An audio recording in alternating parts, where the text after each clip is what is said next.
क्या चाहिए? ए, पाँव चुराती पैसे नहीं कहाँ से? CID HELP help. CID help किसने लिखा है ये तुम्हारी कलाई पर? हैं? किसने लिखा है? किसने? श्रेया जरा बात करो इससे, लगता है ये बहुत डरी हुई है। सर देखो, अगर तुम हमें कुछ बताओगी नहीं तो हम तुम्हारी मदद नहीं कर पाएंगे। डरो मत, जो भी है सब सच सच बता दो। कौन हो तुम? तुम्हारा नाम क्या है? तुम चोरी क्यों कर रही थी?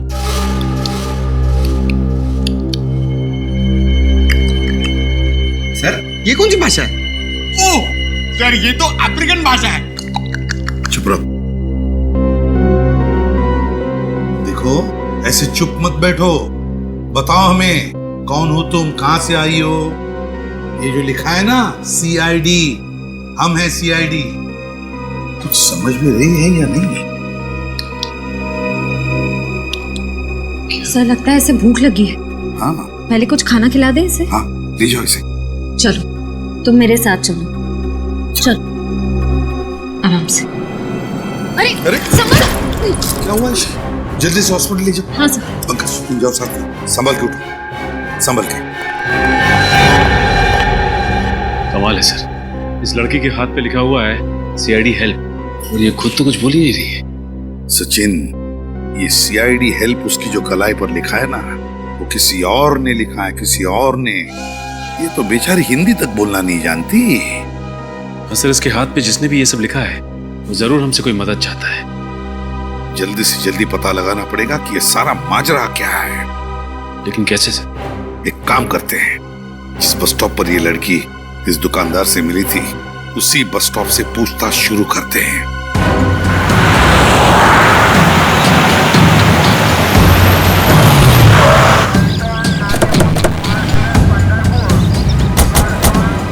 कहाँ पे सोई थी वो औरत? साहब उधर सोई हुई थी, ये सामने वाली दुकान मेरी है। सर हो सकता है उस औरत को किसी ने इस बस स्टैंड पे लाके छोड़ दिया। हो सकता है। उन पैसेंजर से पूछो जो रात को यहाँ पे सोए हुए, उनमें से जरूर किसी न किसी ने उस औरत को देखा होगा यहाँ। सर आपने इसको देखा है कहीं?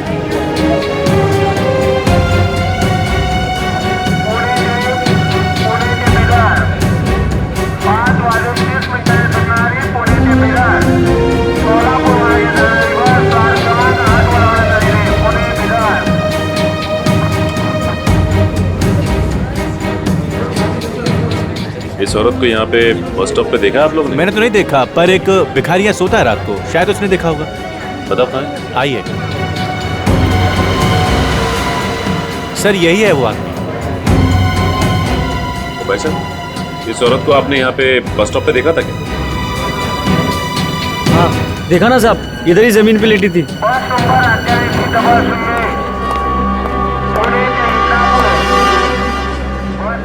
इस औरत को तुमने यहाँ पे जमीन पे लेटे हुए? जी साहब। तो तुमने उसे यहाँ बस स्टॉप पे आते देखा क्या? साहब वो अपने आप थोड़ी ही आई थी, उसको तो लाया गया था।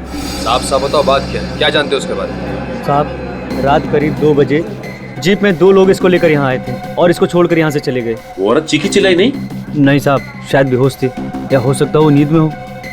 तुमने गाड़ी का नंबर नोट किया? कुछ याद है तुम्हें? साहब बहुत अंधेरा था। ये सब तुम्हें अजीब नहीं लगा? तुम उस औरत की मदद कर सकते थे। मैं किस किस की मदद करूं? ऐसा तो पहले भी हो चुका है। मतलब? इससे पहले भी 2 बार ऐसा हो चुका है। कुछ लोग औरत को लेकर यहाँ आते थे और छोड़कर चले जाते थे। मैं खुद की मदद नहीं कर सकता साहब, तो उसकी क्या मदद करेगा? इसका मतलब इससे पहले भी 2 औरतें उस दरिंदे का शिकार हो चुकी हैं। लेकिन सर अभी तक हमारे पास उन दोनों औरतों के गायब होने की जानकारी नहीं है। हाँ, क्योंकि उन दोनों के हाथ पे CID हेल्प नहीं लिखा हुआ था। सर अब क्या करें? उस औरत के होश में आने का इंतजार। सालुंके साहब उस औरत के साथ में ही हॉस्पिटल में जहाँ पे उसका इलाज चल रहा है। अब इस केस की तह तक सालुंके साहब ही पहुंचा सकते हैं। अब कैसी तबीयत है इसकी? पहले से बेहतर है बस। और क्या बता सकता है इसके बारे में? बस 2 बातें पता चली हैं। एक तो ये कि इसके खून में हमें एक ऐसी दवाई मिली है जिसकी वजह से ये अपनी याददाश्त खो बैठी है। सर इसीलिए इससे अपना नाम नहीं याद आ रहा था। ये कौन है, कहां से आई है, इसके साथ क्या हुआ है, इसे कुछ पता नहीं। इस औरत की पूरी तरह से अंदाज चली गई है, तो फिर ये औरत जरूर कुछ न कुछ तो जानती है। कोई ऐसा राज जो कोई नहीं चाहता उसका पर्दाफाश हो। पर हम उस राज का पता तो लगा ही लेंगे, और किसका राज है ये भी पता लगा लेंगे। और दूसरी बात ये बॉस कि इसके पेट की सर्जरी की गई है। इसका पेट काटा गया है और लगभग 25-30 घंटे पहले ही वापस से टांके लगाकर पेट सिला गया है, वो भी सस्ते वाले नायलॉन धागे से। पेट को काटा है तो कहीं इसका कोई ऑर्गन तो नहीं निकाल लिया? इसके किसी अंग की चोरी नहीं हुई है। तो फिर क्या हो सकता है? क्यों काटा होगा इसका पेट? ये बात अभी पता नहीं लगी है।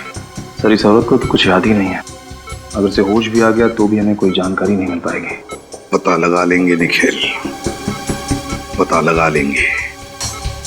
वो दो औरतें, बिल्कुल ऐसी दो औरतें जिनको इसी हालत में छोड़ा गया था उस बस स्टॉप पर, उन दो औरतों के बारे में पता लगा। आसपास जितनी भी हॉस्पिटल्स है वहां जाकर के पूछताछ करो, पता लगा उन दो औरतों के बारे में। कोई ना कोई सुराग तो जरूर मिल जाएगा।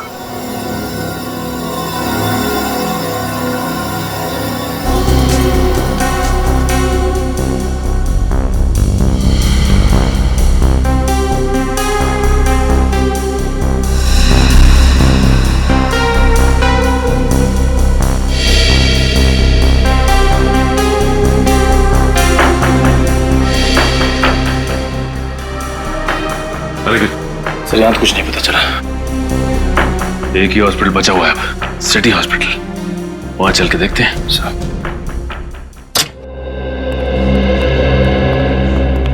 हम लोग सीआईडी से एक लड़की के बारे में कुछ पूछताछ करनी थी। सीआईडी? जी हाँ, सीआईडी। इस फोटो को ध्यान से देखिए और बताइए कि क्या ये लड़की अपना इलाज करवाने के लिए आपके हॉस्पिटल में आई थी? जी हाँ, इस लड़की के पेट पे ऑपरेशन का निशान है। घाव देख के लगता है मानो इस लड़की का ऑपरेशन 2-3 दिन पहले हुआ। तो हम जानना चाहते हैं लड़की इस हॉस्पिटल में एडमिट हुई थी या नहीं। सर ये तो क्या? सर हमारे हॉस्पिटल में 2 औरतों की लाशें आई हैं। 2 औरतों की लाशें? हाँ सर, और उनकी वेशभूषा तकरीबन ऐसी ही थी और उनके गहने भी तकरीबन ऐसे ही हैं। तो क्या उन दोनों औरतों की लाशें अभी भी मुर्दाघर में? हाँ सर, उन दोनों लाशों की शिनाख्त करने अभी तक कोई नहीं आया है, इसलिए वो दोनों लाशें मुर्दाघर में ही है। ठीक है, तो इन दोनों लाशों को हम देखना चाहेंगे। ठीक है सर, मैं अभी मॉर्ग के इंचार्ज को बुला देती हूँ। हेलो, आप जल्दी से लॉबी में आ जाइए, सीआईडी वाले आए हैं। सर वो आ रहे हैं।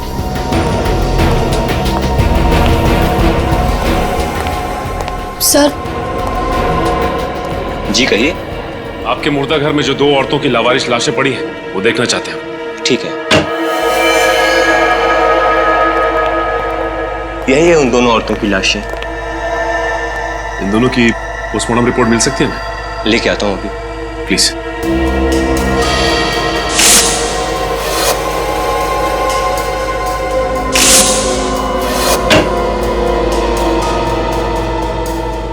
ये रही रिपोर्ट।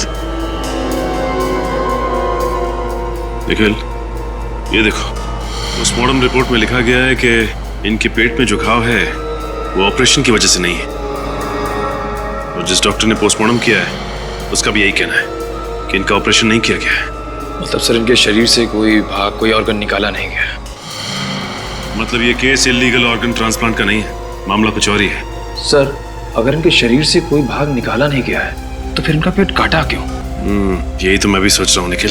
तुम्हें याद है सालू के साहब भी कह रहे थे कि गुड़िया के पेट पे जो टाके लगे थे उनमें भी इसी तरह के धागे का इस्तेमाल किया गया था। सर बस स्टैंड पे उस भिखारी ने बताया था कि उसने वहां पे 3 औरतों को देखा था। सर इसका मतलब? हाँ, और वो तीनों औरतें यही हैं, 2 ये और तीसरी वो गुड़िया। ये तीनों की तीनों मुंबई के बाहर से आई हैं, किसी एक ही जगह से। सर मुंबई से बाहर से आई हैं एक जगह से, मतलब? ये नोटिस किया तुमने? ये देखो, सबको देखकर लगता है कि ये तीनों औरतें मुंबई से बाहर से ही आई हैं, किसी एक ही जगह से। सर अगर ये तीनों औरतें मुंबई के बाहर किसी एक जगह से आई हैं तो इनके बारे में पता कैसे चलेगा? पता चलेगा निखिल, पता चलेगा। हर बस स्टॉप, हर रेलवे स्टेशन की खाक छाननी होगी, फिर पता चलेगा। नहीं साहब, मैंने तो नहीं देखा। पक्का? इस तरह के कपड़े पहने हुए कहीं? नहीं सर, यहाँ नहीं। नहीं साहब, यहाँ पर तो आसपास कभी कहीं पे भी? देखिए, इस तरह के कपड़े पहने हुए कोई भी औरत आसपास दिखाई देती है तो आप प्लीज मुझे इन्फॉर्म कीजिए। ये मेरा कार्ड है, इस पे मेरा नंबर लिखा हुआ है, फोन कीजिए प्लीज।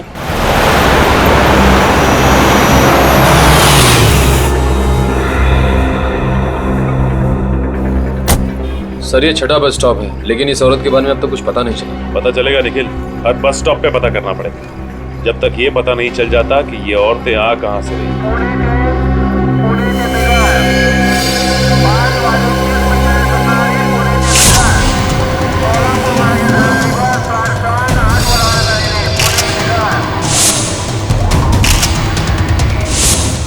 वो देखो, उस औरत ने भी ऐसे ही कपड़े पहन रखे। हाँ सर।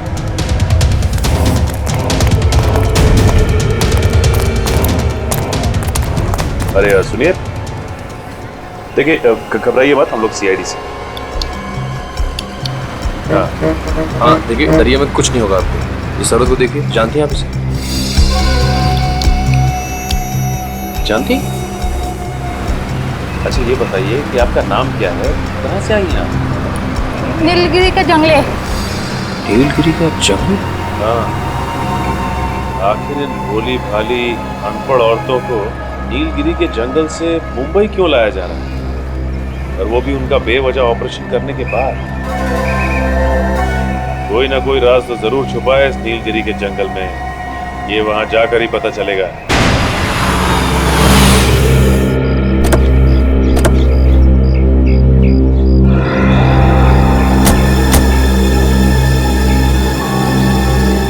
अरे इन गांव वालों का स्वागत करने का तरीका बड़ा अजीब है। ये हमारा स्वागत नहीं कर रहा, इसलिए हमें देखकर नाखुश है। वैसे भी हम यहाँ इनसे मिलने नहीं आए, हम लोग नीलगिरी की जंगल की उन औरतों के पेट की सर्जरी का राज जानने आए हैं, और हम वो जानकर ही रहेंगे। देखिए, हम लोग सीआईडी से और यहाँ पे कुछ छानबीन करने आए हैं। आप लोगों को हमसे डरने की कोई जरूरत नहीं है। डरना तो आपको पड़ेगा शहरी बाबू, और इधर से जाना भी होगा। ये धरती हमारी कर्म भूमि है, हमारी धर्म भूमि है। यहाँ पर किसी गैर इंसान को हम आने नहीं देंगे। काश हम लोग आपकी बात मान सकते हैं, लेकिन सीआईडी ना ही अपने आगे बढ़ाए हुए कदम पीछे लेती हैं, और ना ही हमें तहकीकात करने से कोई रोक सकता है। अगर आप लोगों ने कोई हरकत की तो ठीक है, आप लोग अपना काम कर सकते हैं, लेकिन छानबीन करने से पहले आपको उनसे मिलना होगा। किससे मिलना पड़ेगा? आइए मेरे साथ। चलिए आइए। हाँ भाई मनसुख, अरे एक हफ्ते पहले मैंने तुझसे ऑपरेशन के लिए 1 दर्जन कैंची, 2 दर्जन मोटी वाली सुई और नायलॉन के धागे मंगवाए थे। कब भेजेगा भाई? ठीक है, कल तक माल आ जाना चाहिए। मैं अभी रखता हूँ। माफ कीजिए, क्या चाहिए आपको? इस तरह के नायलॉन का धागा। हाँ हाँ है ना। जानवर कौन सा है आपका? जानवर मतलब? अरे भाई, जानवर बड़ा होगा तो धागा भी ज्यादा लगेगा ना, चमड़ी मोटी होती है ना उनकी। छोटा होगा तो 1 आध मीटर में काम हो जाएगा। मतलब ये धागा सिर्फ जानवरों पे इस्तेमाल किया जाता है? जी हाँ, आपको ये बात मालूम नहीं थी क्या? देखिए, हम लोग सीआईडी से। सीआईडी? जी हाँ, सीआईडी। हमारी जानकारी के हिसाब से ऑपरेशन करने के लिए इस तरह का धागा सिर्फ आपके पास मिलता है। बात तो ठीक है, लेकिन हुआ क्या है? यहाँ पास के बस स्टॉप से हमें एक औरत मिली है जिसका ऑपरेशन किया गया है, और ऑपरेशन करने के बाद टाके इसी धागे से लगाए गए। औरतों के टाके इस धागे से? लेकिन आजकल तो कोई भी डॉक्टर इन धागों से इंसानों पर टाके नहीं लगाता।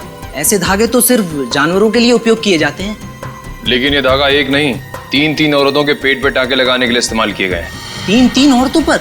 जी हाँ, 3 औरतों पर। वैसे ये सामग्री आप जहाँ सप्लाई करते हैं उनकी जानकारी तो होगी आपके पास? जी हाँ, 1 मिनट। ये लीजिए।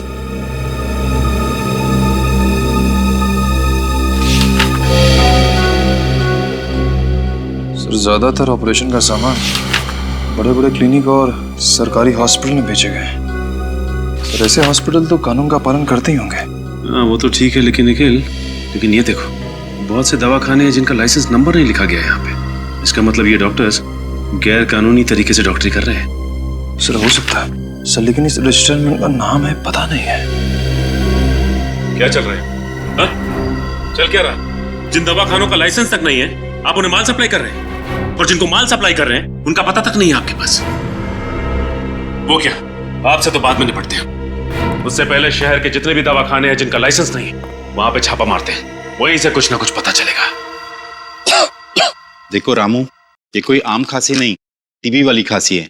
अगर सही समय पे मेरे पास नहीं आते तो 15-20 दिन के लिए अस्पताल की खटिया पकड़नी होती। ये दवा लो, सुबह शाम खाने के बाद ले लेना, ठीक हो जाओगे। जी नमस्कार। छुट्टन, मैं ना कहता था, दद्दू बिल्कुल सही कहते थे, डॉक्टर भगवान का रूप होता है। बड़े भैया आप सही कह रहे हैं, दाम जैसे गरीबन के लिए डॉक्टर बाबू कितना कुछ नहीं करते। नहीं भाई, ऐसी कोई बात नहीं। भगवान का दिया हुआ सब कुछ है हमारे पास, इसलिए जन सेवा करते हैं। बताइए, आप दोनों में से कौन बीमार है? अब बीमार तो कोनो नहीं है डॉक्टर साहब, अब बस थोड़ा सुख सुविधा का बंदोबस्त हो जाए, आपका कृपा हो जाए। मैं समझा नहीं।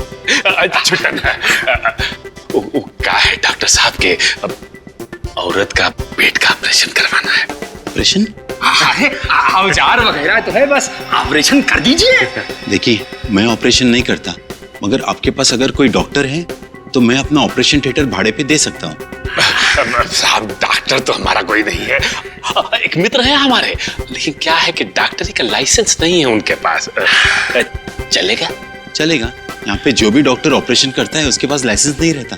तो मतलब कोनो टेंशन वेंशन नहीं है? ये कोई नई बात नहीं है, हर महीने एक आध पार्टी आ जाती है ऐसा ऑपरेशन करने। अच्छा, महीने में कौन कौन आता है, कुछ बताएंगे का? तुम्हें क्या लेना देना उसे? ऑपरेशन करवाना है तो बोलो, 1 घंटे के 20,000 रुपए। 20,000? बड़े भैया, डॉक्टर बाबू को कितने साल का सजा होगा हवालात में? यही तकरीबन 20 साल का तो होगा। 20 साल? डॉक्टर बाबू क्या बकवास कर रहे हो तुम? एक तो मैं तुम्हारी मदद कर रहा हूँ और तुम मुझे धमका रहे हो। कौन हो आप लोग? डॉक्टर साहब का है कि आपके पास जो डॉक्टर्स आते हैं ना, उनके पास लाइसेंस नहीं होता है, लेकिन क्या है कि हमारे पास आपको पकड़ने का लाइसेंस है। ये देखिए, ये देखिए। CID? CID। सर, मुझे माफ कर दीजिए, मुझसे गलती हो गई। माफ कर दीजिए। पहले बता, महीने में कौन कौन आता है एक बार यहाँ पे ऑपरेशन करवाने के लिए गैर कानूनी तरीके से? सर, गांव के 2-4 गुंडे गांव की कुछ औरतों को लेके आते। गांव की औरतों को लेके आते हैं या फिर जंगल की औरतों को? शायद जंगल में रहने वाली औरतें, लेकिन किस चीज का ऑपरेशन होता है वो मुझे नहीं मालूम। देख, सच सच बोल, झूठ मत बोल, समझा? सर, मैं सच कह रहा हूँ। मैं पैसे लेके 2 घंटे के लिए बाहर चला जाता हूँ। और क्या पता है उसके बारे में? सर, एक बात है, जो भी औरतें अपने ऑपरेशन करवाने के लिए आती थी वो अपनी मर्जी से आती थी। अपनी मर्जी से आते? बिना जोर जबरदस्ती के? सर, ये कैसे मुमकिन हो सकता है? उन गुंडों की तस्वीर बनवानी होगी आपको। जी सर, जो भी आप कहेंगे। एक बात समझ में नहीं आ रही है, कोई भी औरत जानबूझकर अपने आप को मौत के मुंह में क्यों डालेगी? अरे तुम्हारे क्या कर रहा है? वनराज भाई, ये सहरी बाबू लोग कह रहे हैं कि ये CID से हैं और यहाँ छानबीन करने आए हैं। तो आप हैं इस गांव के करता धरता वनराज भाई। भाई प्यार से लोग हमको भाई कहते हैं, इज्जत देते हैं भाई। आप भी हमारे सवाल का जवाब दे दीजिए, हम भी आपको बहुत इज्जत देंगे। अब जैसा देश वैसी है। देखो, हम किसी CID को नहीं जानते, यहाँ हमारी हुकूमत चलती है, हमारा राज है यहाँ। तुम अगर हमसे सवाल पूछना चाहते हो तो हमारे साथ 2-2 हाथ करना पड़ेगा। अगर तुम जीते तो हम तुम्हारे एक नहीं 2-2 सवालों के जवाब देंगे। अगर हम जीते तो तुमको यहाँ से खाली हाथ जाना पड़ेगा। चलो मंजूर? ठीक है, हो जाए 2-2 हाथ। ये क्या कह रहे हैं सर आप? देखते जाओ कैसे मजा चखाते हैं। ये लड़ेगा मेरे से चूचू का मुड़ पर, ये लड़ेगा मेरे से।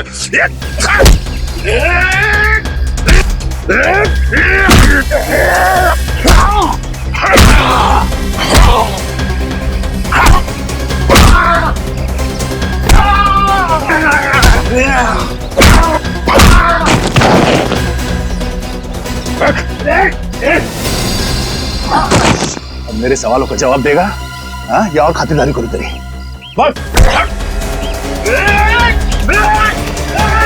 आपके जाएगा कहाँ?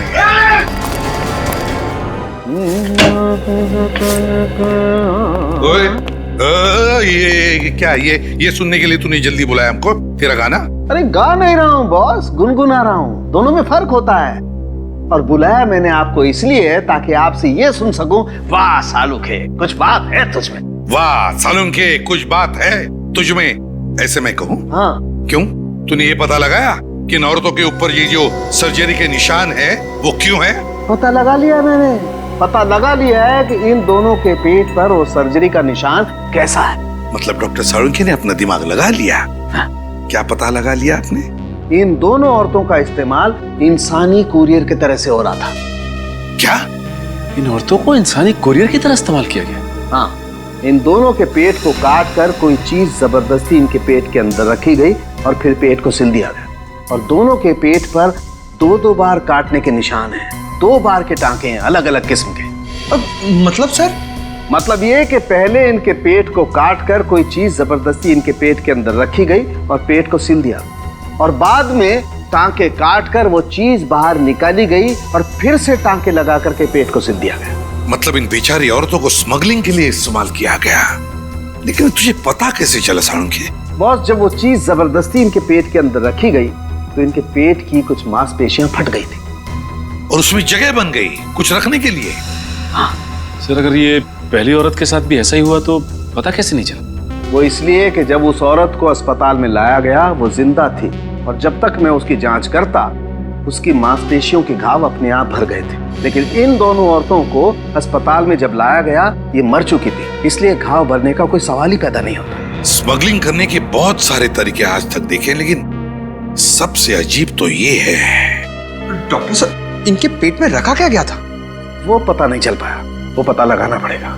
हाँ सर, ये तो पता लगाना ही पड़ेगा कि आखिर ये तस्करी किस चीज की हो रही थी। सचिन, पता तो हम लगा ही लेंगे कि किस चीज की तस्करी की जा रही थी, लेकिन है कौन ये टेढ़ा दिमाग जिसने इन बेचारे गरीब औरतों का इस तरह से इस्तेमाल किया? है कौन ये? वनराज, ये नीचे, नीचे। माफ कर दो, गलती हो गई साहब, गलती हो गई साहब, माफ कर दो। क्यों पहलवानी भूल गए?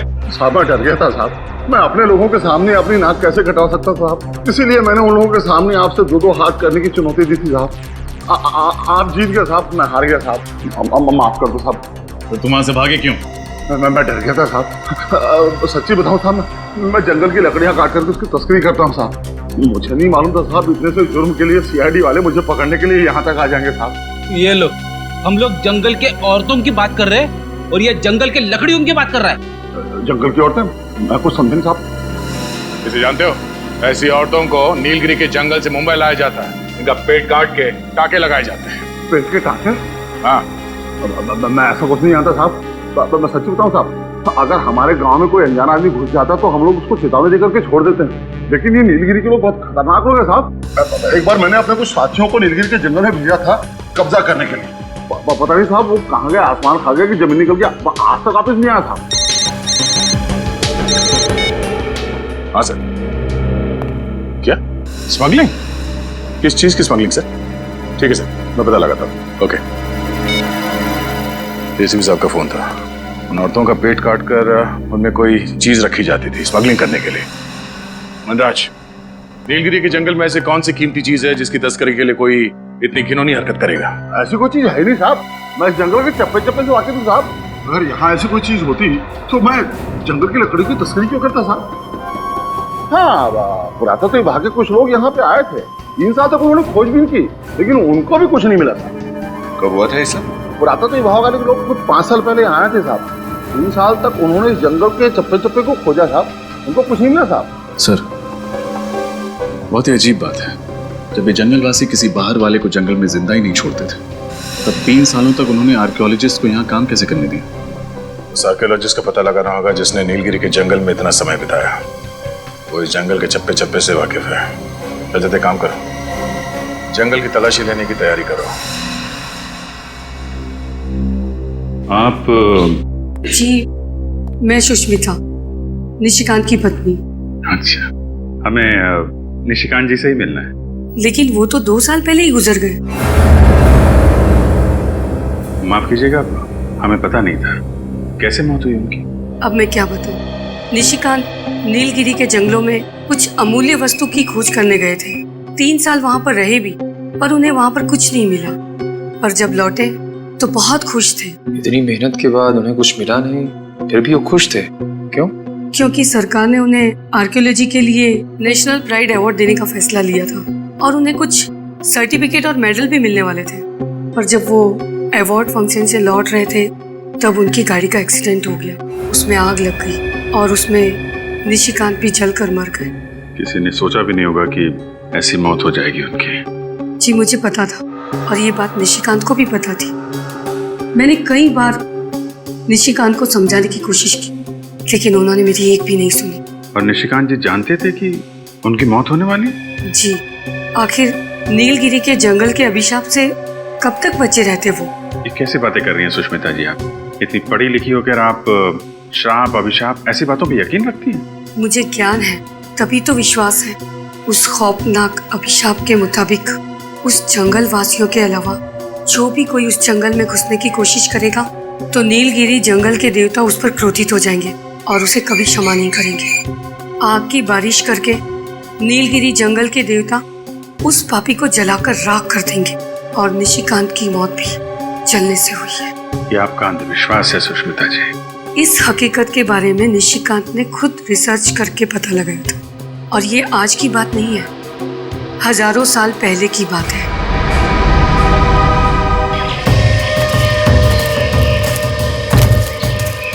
सर जंगलों में जंगली जानवर होते हैं ना? रेडी, जंगली जानवर तो जंगल में ही होंगे ना। ये बात तो है सर, मगर उन जंगली जानवरों ने हम पर हमला कर दिया तो? Yes sir. क्या? जी। क्या हुआ सर? एसीपी सर का फोन था, उन्होंने उस प्राचीन कार उस आर्कियोलॉजिस्ट के बारे में पता लगा। उसकी तो 2 साल पहले ही मौत हो चुकी है। ये तो बहुत बुरा हुआ। सो तो है विनीत। एसीपी सर ने यह भी बताया कि 2 साल पहले उनको सरकार की ओर से कोई पुरस्कार दिया गया और जब पुरस्कार मिलने के बाद वो घर लौट रहे थे तो रास्ते में उनकी गाड़ी को आग लग गई और जल के वो मर गए। उनकी पत्नी का कहना है कि नीलगिरी के जंगल में जाने की वजह से उन्हें श्राप लगा। कैसा श्राप? फ्रेडी, उनकी पत्नी का मानना है कि नीलगिरी के जंगलों में जंगली लोगों के अलावा अगर कोई और जाता है तो उसे जंगल के देवता का श्राप लगता है, उस पर आग की बारिश होती है। अरे बाप रे, फिर तो हमको भी श्राप लगेगा और हम पर भी आग की बरसात होगी। क्या फ्रेडी, भी ऐसी चीजों में मानते हो क्या? नहीं सर, वो बात नहीं है, मगर सावधानी बरतने में ही समझदारी है ना।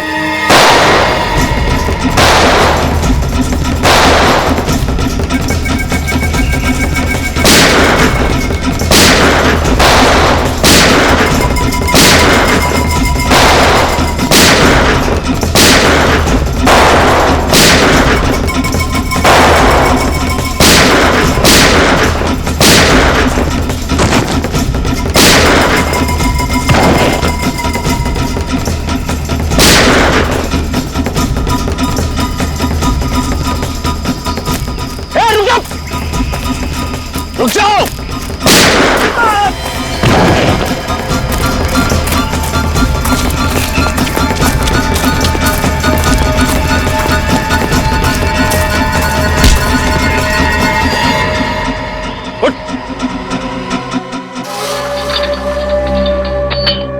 मैं आखिरी बार पूछ रहा हूं, पता क्यों मारना चाहते थे हमें? अरे यार, ये कब से टाक टुक किए जा रहा है। सरल सीधी हिंदी भाषा नहीं आती क्या? आप लोग कौन हैं और इसे बांध के क्यों रखा है? आप कौन हैं और हमसे ये क्यों पूछ रहे हैं? मैं नीलगिरी के जंगलों का मास्टर जी हूँ। 5 साल पहले जब आर्कियोलॉजिकल डिपार्टमेंट यहाँ आया था तब मैं यहीं रुक गया था ताकि इन लोगों के तौर तरीकों को सीख सकूं और इनकी मदद कर सकूं। तब तो आप इसकी भाषा भी जानते होंगे? जी हाँ, थोड़ी बहुत जानता हूँ। मगर आप लोग कौन हैं? हम लोग सीआईडी से। इस आदमी ने हम पर गोली चलाई थी, इसलिए इसे गिरफ्तार करना पड़ा। ओह, क्या आप इससे पूछ सकते हैं कि इसने हम पर गोली क्यों चलाई थी और किसके कहने पर चलाई थी? जी, मैं कोशिश करके देखता हूँ।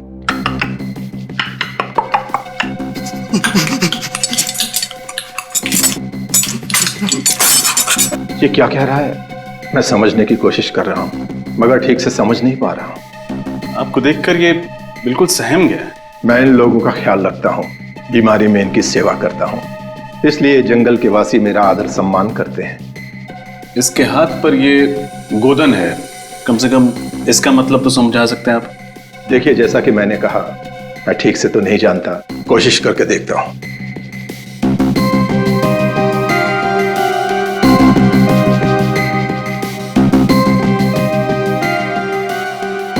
इस पर पौराणिक भाषा में ये लिखा है, जिसका मतलब ये है कि ये आदमी जंगल के देवता का सिपाही है और देवता द्वारा दी गई भेंट की रक्षा करना इसका कर्म और धर्म है। देवता का सिपाही सरकारी सिपाही पे गोलियां चलाता है? ये लोग इस जंगल को अपनी जन्मभूमि मानते हैं और इसकी सुरक्षा करना अपना कर्तव्य समझते हैं। इन लोगों का मानना है कि अगर बाहर का कोई इंसान इस जंगल में प्रवेश करेगा तो जंगल के देवता नाराज हो जाएंगे और उन पर आग की बारिश होगी। फिर आग की बारिश? आग की बारिश का मतलब क्या है? हो सकता है ये सब काल्पनिक हो, लेकिन इन लोगों का इस बात पर बहुत भरोसा है।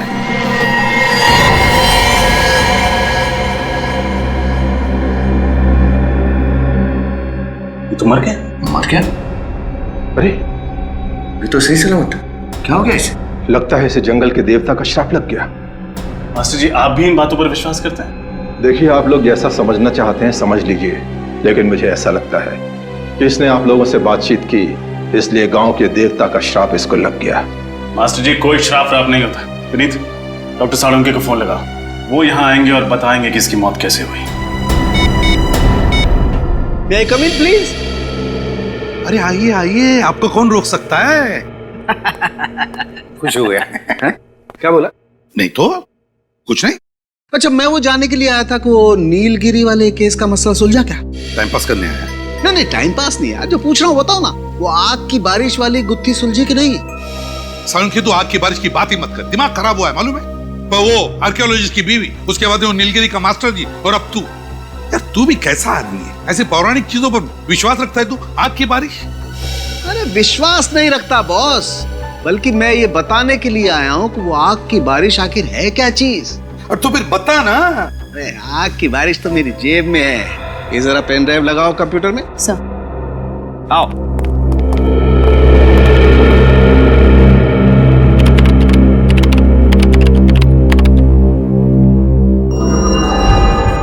ये देखो बस, ये उल्का पिंड, जिन्हें आप उल्का तारा भी कह सकते हैं। मीटियोराइट्स और कॉमेट्स। एग्जैक्टली, अंग्रेजी में यही कहते हैं। बॉस, वैसे तो ये उल्का पिंड ब्रह्मांड में चक्कर लगाते रहते हैं, लेकिन कभी कभी धरती के गुरुत्वाकर्षण, ग्रेविटेशनल फोर्स की वजह से जब धरती की तरफ बढ़ने लगते हैं तो धरती के अंदर घुसने के लिए इन्हें धरती के वातावरण को चीर करके आना पड़ता है। और ऐसा करने के लिए इन गुरुत्वाकर्षण की वजह से इसमें एक जबरदस्त घर्षण होता है, जिसकी वजह से इनका तापमान बढ़ जाता है। कभी कभी तो इनका तापमान 10,000 डिग्री सेल्सियस से भी ज्यादा हो जाता है। 10,000 डिग्री से भी ज्यादा? तब तो ये आग के गोले बन जाते हैं, और जब ये धरती की तरफ गिरने लगते हैं तो लगता होगा आग की बारिश हो रही है। और बॉस, मेरी रिसर्च बताती है कि हजारों साल पहले नीलगिरी के जंगलों में ऐसी ही आग की बारिश हुई थी। और शायद इसीलिए नीलगिरी के जंगल में रहने वाले लोगों को लगता होगा कि अगर कोई बाहर का आदमी उनकी जमीन पर पैर रखे उनकी देवताओं की इजाजत के बगैर, तो देवताओं को गुस्सा आता होगा और वो आग की बारिश करते होंगे उस पर। हाँ विनीत, क्या? अच्छा ठीक है, ओके। यार साळुंके, तूने तो कमाल का रिसर्च कर दिया यार। तुझे तो गिफ्ट देनी पड़ेगी। हाँ, दो जरूर दो। आजा आजा। साळुंके, तुझे मैं नीलगिरी के जंगल की सफर करवाता हूँ। नहीं, मैं नीलगिरी के जंगलों में क्या करूंगा? नहीं बॉस, मैं अपनी लैब में ठीक हूँ यार। अबे डरता क्या है? वहाँ कोई आग की बारिश वारिश नहीं होने वाली है। फिर भी यार साळुंके, वहाँ पर एक नीलगिरी वासी की मौत हुई है हमारे लोगों की आंखों के सामने, और मैं चाहता हूँ कि तू वहाँ चले जाए। ओह अच्छा, तुम नहीं आओगे? पिकनिक है। नहीं, मतलब तुम होते तो। अब अभिजीत आ रहा है। हाँ ठीक है। हाँ।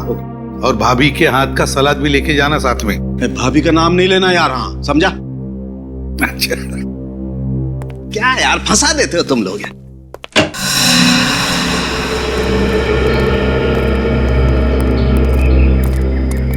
भाई साहब, 3 लस्सी देना। चलिए साहब। अरे बाप रे बाप। ऐसे कई रहस्य हैं जिनके राज हम अभी तक जान नहीं पाए। आखिर ये सब कर कौन रहा है, और ये सब करने के पीछे उसका मकसद क्या है? जंगल में रहने वाले लोग बंदूकें लेके घूम रहे हैं, ये सब हथियार उनके पास आए कहाँ से? और सर, ये बेचारे गांव वाले जंगल में कदम रखने से भी डर रहे हैं, इन्हें अपनी जान गंवाने का खतरा है वहाँ। आखिर ये नीलगिरी के जंगलों में चल क्या रहा है? और वो भगवान का आशीर्वाद, आखिर वो चीज क्या है जिसे ये लोग भगवान की भेंट समझते हैं? कोई बहुत ही खास, बहुत ही अनोखी वस्तु होगी, जिसको इन जंगलवासियों ने कभी देखा नहीं, और कोई तो कारण है जिसकी वजह से इन जंगलवासियों को लगता है कि भगवान ने ये वस्तु खासकर उन्हीं के लिए भेजी है। और वो आदमी जिसे हमने जंगल में पकड़ा था, वो जंगल का सिपाही था। जंगलवासियों ने उसे उस खास पेट की रक्षा के लिए तैनात किया हुआ था। मुझे लगता है ये जंगल वाले अनपढ़ हैं, नासमझ हैं। जरूर कोई आदमी है जो इनके दिमाग में चीजें डाल रहा है, लेकिन कौन? सर, मुझे लगता है सब जानने के लिए हमें जंगल में छापा मारना चाहिए। हमें अपनी पूरी ताकत और पूरी तैयारी के साथ जंगल में जाना ही होगा। हाँ सर, मेरे दिमाग में भी यही बात चल रही है विनीत। जब तक हम उस जंगल की खाक नहीं छानेंगे तब तक ये राज राज ही रहेगा। लेकिन मुझे चिंता है जंगल में रहने वाले औरतों की, बच्चों की। छापा मारते वक्त कहीं उन्हें कुछ ना हो जाए। ये लो, आपको दे दो। कर दिया सत्यानाश। अब ये दही के पैसे कौन भरेगा? आप इस पर गुस्सा मत कीजिए, इसे जाने दीजिए, पैसे हम भर देंगे। लो, इन लोगों को भगवान का प्रसाद समझो जो आज तुम इनकी वजह से बच गए। मेरी तबीयत खराब है, मैं घर जाना चाहता हूँ। तबीयत ठीक नहीं थी, पहले बोलना चाहिए था ना। जाओ यहाँ से, नहीं तो और सामान का नुकसान करोगे। अरे जल्दी जा भाई। ये लड़का मुझे कुछ गड़बड़ लग रहा है। मैं देखते ही ऐसे चला क्यों गया? पीछा करते हैं इसका। रक्षा करनी होगी, रक्षा करनी ही होगी। अजीब आदमी दिखाई नहीं देता है क्या? माफ कीजिएगा।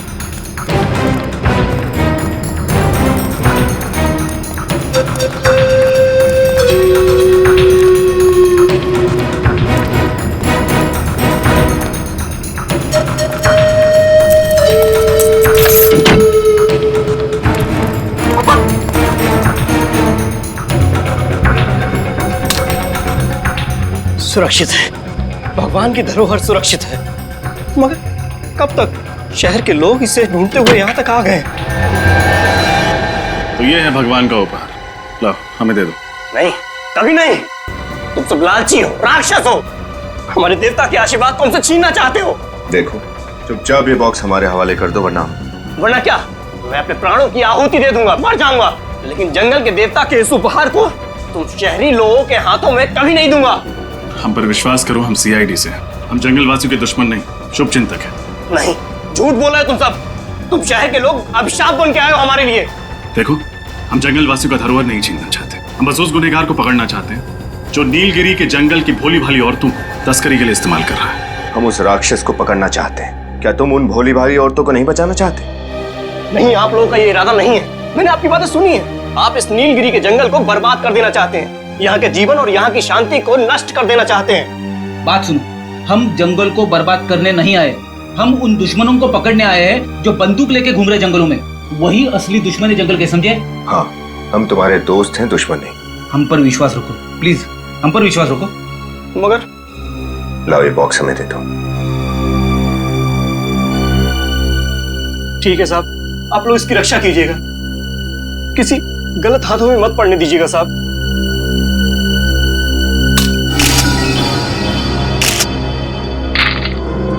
ये बैंगनी पत्थर, इसे तुम भगवान का उपहार मानते हो?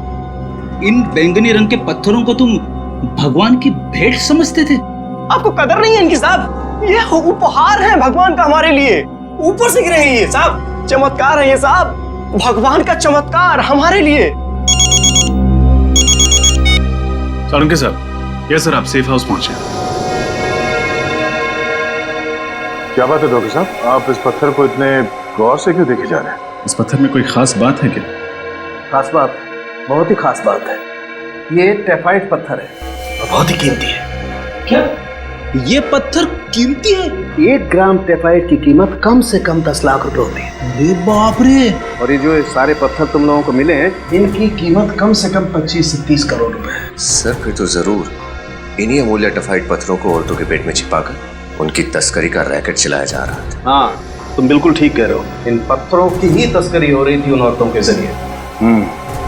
हमें ये पता करना चाहिए कि इन पत्थरों की तस्करी के पीछे किसका हाथ है। लेकिन ये पत्थर नीलगिरी के जंगलों में आए कहां से? बरसों पहले जिस मीटियोर की वजह से आग की बारिश हुई थी, ये उसी के टुकड़े हैं जो जमीन पर गिरकर टेफाइट पत्थर में बदल गए। हमें नीलगिरी के जंगलों में एक बार फिर से जाकर के उस जमीन की अच्छी तरह से जांच करनी चाहिए। हम नीलगिरी के जंगल में जाएंगे जरूर, पर पूरी तैयारी के साथ।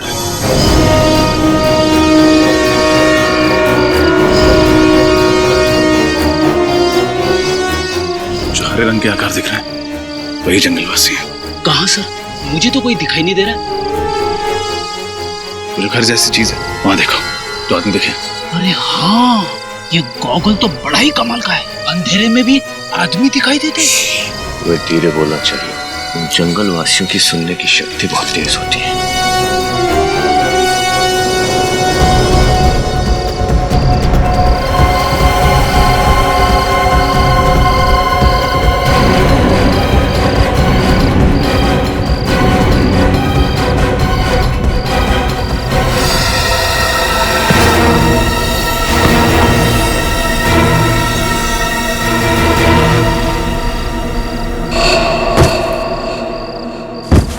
अंदर चल के देखते हैं।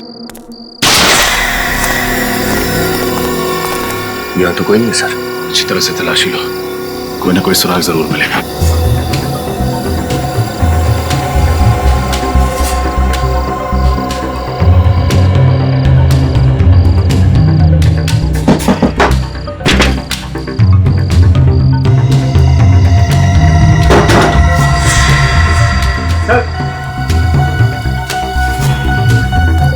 ये देखिए सर, नोटों की गड्डियां और टफाइट पत्थर।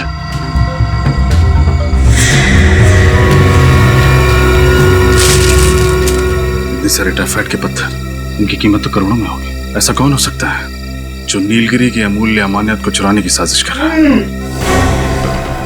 लगता है कोई। अरे ये कौन है? खोलो इन्हें, गलती से जंगल में आ गए होंगे और जंगल वासियों ने इन्हें यहाँ जबरदस्ती बंदी बना के रखा होगा। पानी पानी पानी पानी पानी।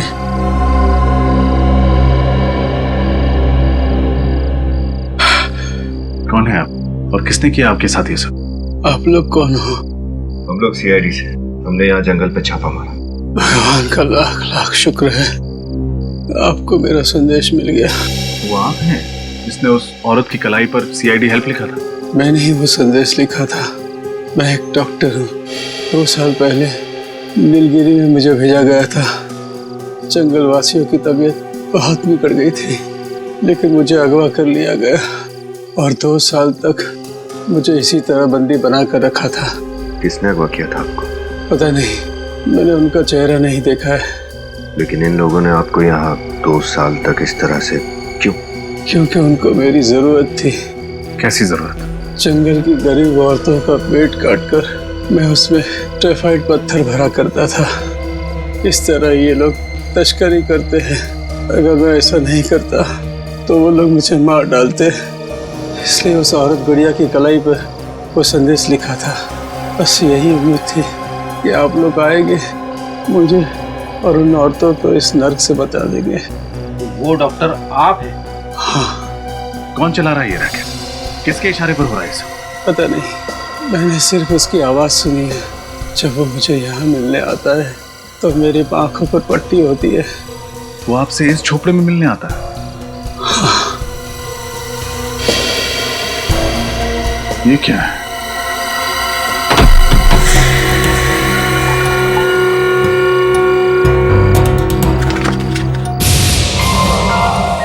सर्टिफिकेट।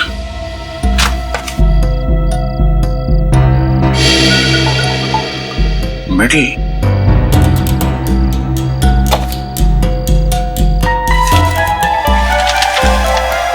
तो ये है, इसका हाथ है इस पूरे रैकेट के पीछे।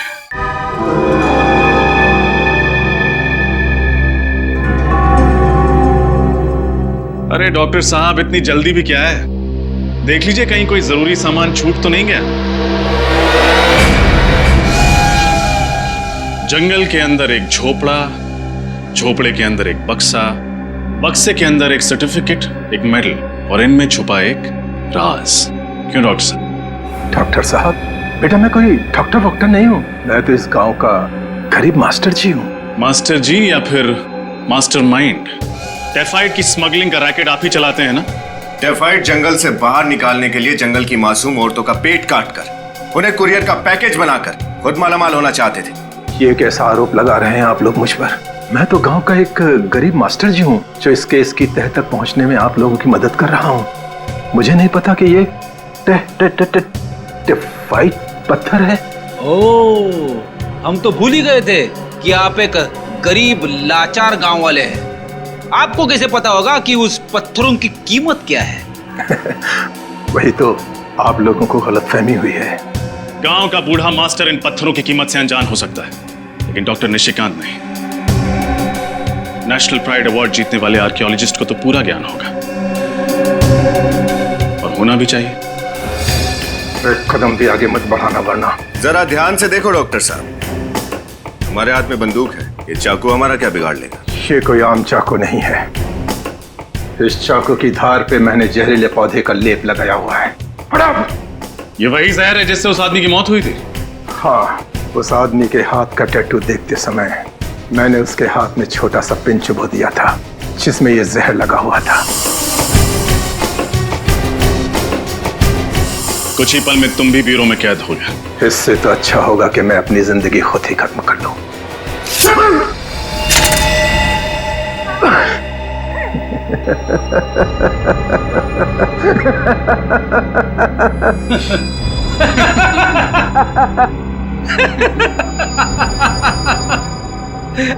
कोई प्रॉब्लम नहीं है डॉक्टर साहब। हमारे डॉक्टर सालुंके साहब ने जहर को बेअसर करने की दवाई दी है, एंटीडोट।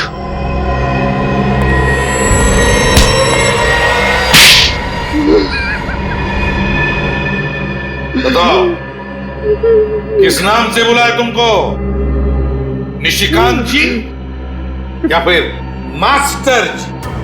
जब मैं नीलगिरी के जंगलों में प्राचीन चीजों की खोज के लिए खुदाई कर रहा था तो मुझे टेफाइट पत्थर मिला, और उसे देखते ही मेरे मन में लालच आ गया, क्योंकि मैं जानता था कि वो पत्थर बहुत कीमती और बहुमूल्य है। और फिर मैंने उस बेशकीमती पत्थर को हासिल करने का एक प्लान बनाया। अपनी ही मौत का प्लान है ना? अपनी गाड़ी में बिठा दिया किसी को और लगा दिया आग। उस गाड़ी जलने की आग में जल गया निशिकांत, और पैदा हुआ एक राक्षस, मास्टर जी। लेकिन एक बात समझ में नहीं आई कि नीलगिरी के जंगल के रहने वाले लोगों ने तुम्हें जंगल में वापस कैसे जाने दिया? खुदाई के दौरान मैं 3 साल तक वहां रहा था और मैंने उनके तौर तरीके सीख लिए थे। और जब मैं दोबारा वहां पहुंचा मास्टर जी के रूप में, तो मैंने उस बात का फायदा उठाया और उन लोगों की खूब सेवा की, जिससे वो लोग मुझ पर और ज्यादा भरोसा करने लगे थे। और उस भरोसे का गलत फायदा उठाया तुमने, टेफाइट की स्मगलिंग शुरू कर दी। लेकिन एक बात समझ में नहीं आई, स्मगलिंग करने के लिए क्या जरूरत थी उन औरतों का पेट फाड़ने की? और कोई तरीका नहीं था? हाँ, और कोई रास्ता नहीं था मेरे पास। इसलिए मैंने नीलगिरी गांव के एक सामान्य से डॉक्टर को अगवा कर लिया, और गांव की औरतें जब अपने पेट के दर्द के इलाज के लिए वहां आती थी तो वो डॉक्टर उसके पेट की सर्जरी करके टेफाइट पत्थर को उसमें छिपा देता, और फिर हम उसे शहद भेज देते थे। उन औरतों के घर वाले उनके बारे में पूछते नहीं थे? मैं उन्हें समझा देता कि वो जंगल के किसी जानवर का शिकार हो गई होगी, और वो लोग आसानी से मेरी बात को मान लिया करते थे। और तुम्हारी इस गांव के क्लिनिक में पेट काट कर टेफाइट पत्थर भरे जाते थे, और जिस क्लिनिक में हम लोग गए वहां पे पेट काट कर ये पत्थर निकाले जाते थे, राइट? हाँ? पैसा पैसा पैसा! तुम्हारे इस पैसों की लालच ने न जाने कितनी निर्दोष औरतों की जान ली। इंसान के रूप में राक्षस राक्षस, और ऐसे राक्षस का अंत फांसी के फंदे पर ही हो।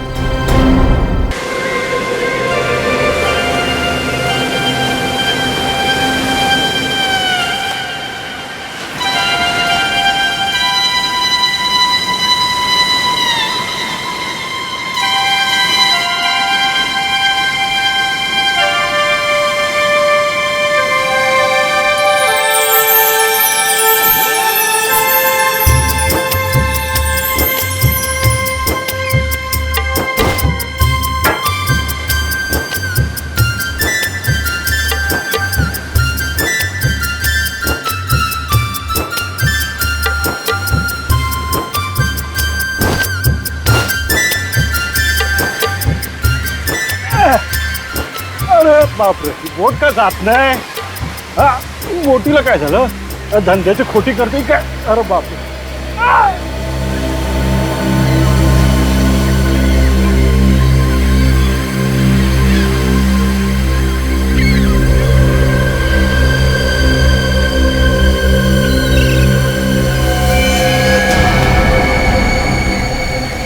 कौन? ये तो जख्मी दिखता है.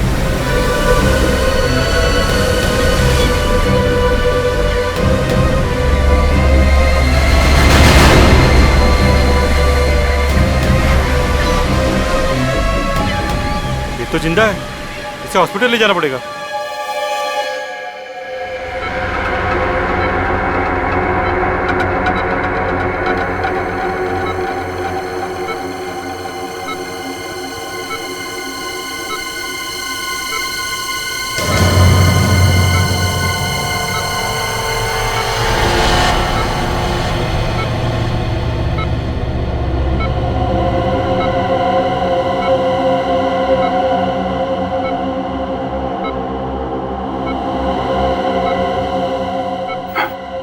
हॉस्पिटल. मैं हॉस्पिटल.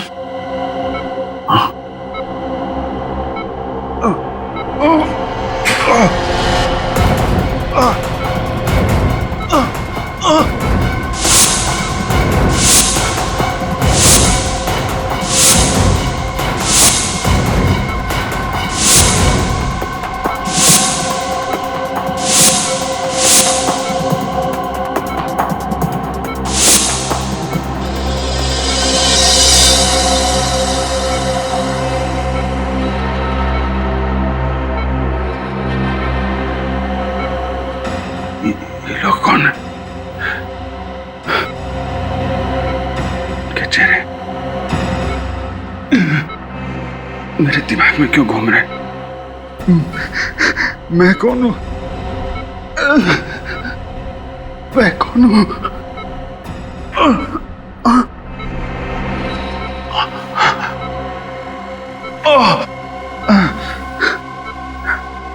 चोट कैसे लगा? मैं यहाँ कैसे?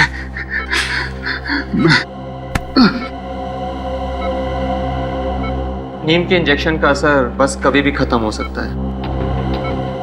इन्हें होश आने ही वाला होगा. ठीक है, मैं सीआईडी को बुला लूंगा.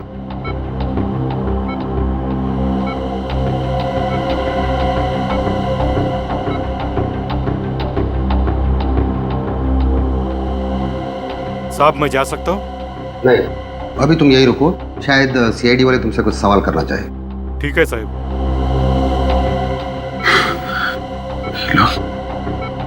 सीआईडी को क्यों बुला रहे हैं? मैंने कोई गुनाह किया है क्या? Hello CID. इसके पहले सीआईडी पहुंचे, मुझे यहां से निकलना होगा.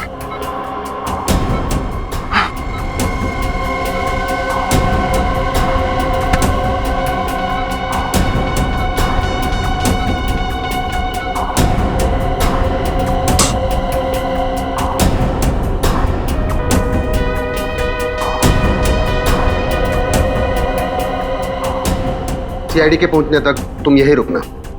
चलिए.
और स्टाफ रूम में क्या कर रहे हो? और ये मेरे कपड़े निकालो ने, निकालो ने। भाई साहब वो अरे कपड़े निकालो। क्या कर रहे हो?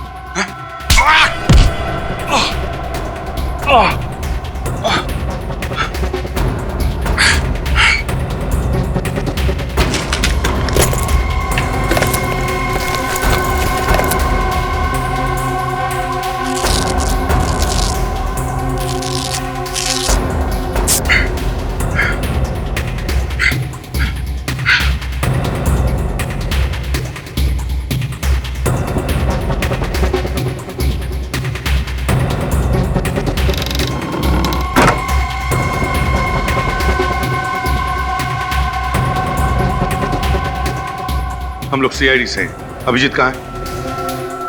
आईसीयू में। आईसीयू?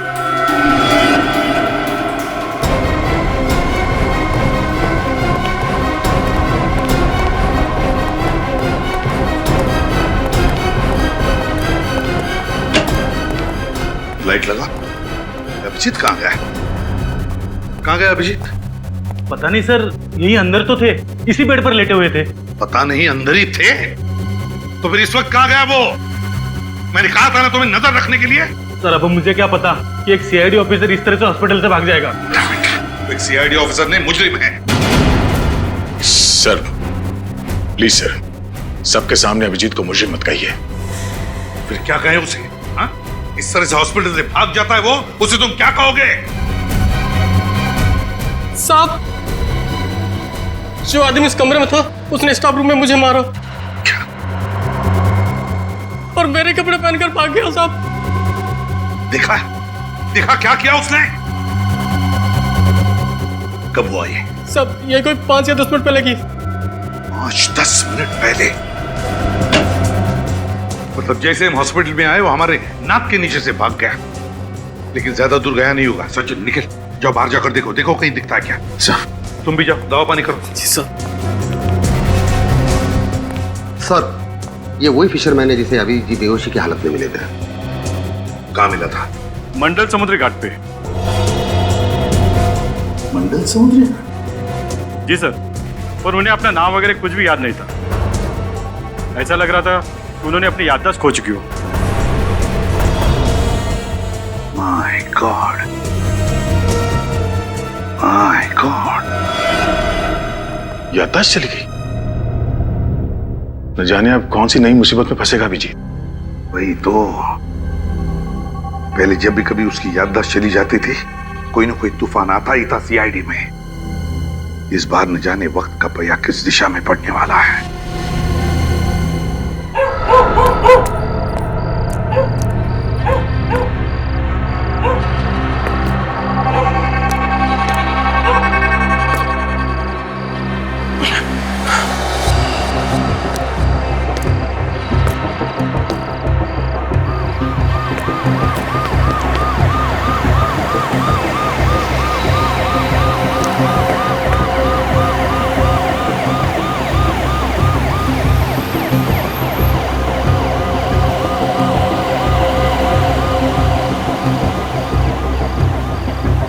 पुलिस वाले, सीआईडी वाले मेरे पीछे क्यों पड़े हुए हैं? ऐसा क्या गुनाह किया है मैंने?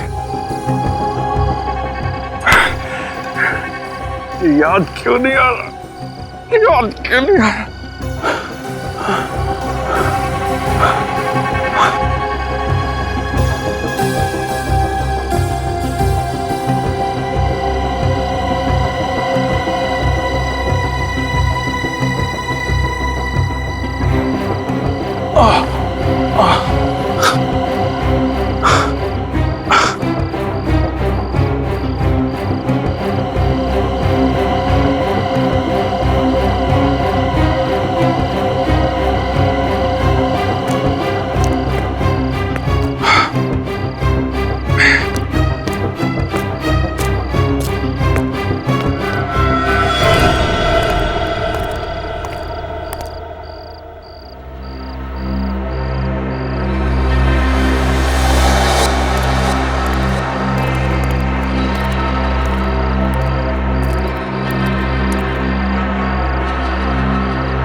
दोबारा वहीं जाना चाहिए जहां मैं उस मछुआरे को मिला था।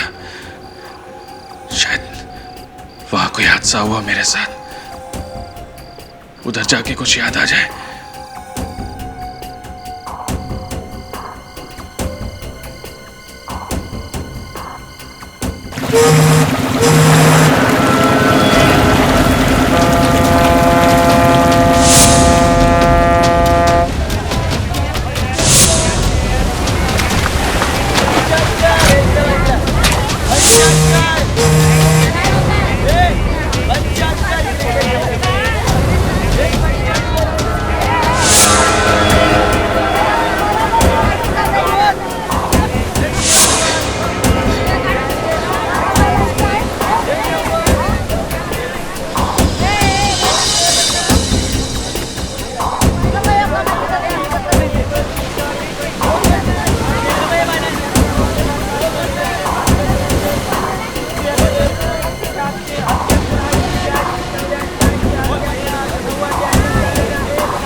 भाई साहब, मेरे को आपसे कुछ पूछना था। मैं यहाँ तेरे सवालों का जवाब हम लफ्जों से नहीं, लातों और घूसों से देंगे। ए गनिया, क्या बगा रहे? तो कुछ गलत फहमी हुई है। मैं खुदा मत पकड़ो उसे, पकड़ो। रुक जा।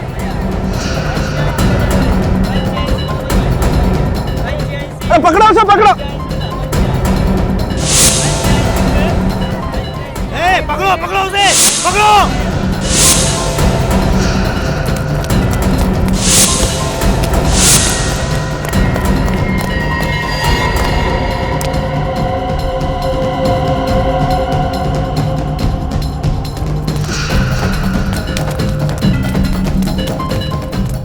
पकड़ो पकड़ो उसे।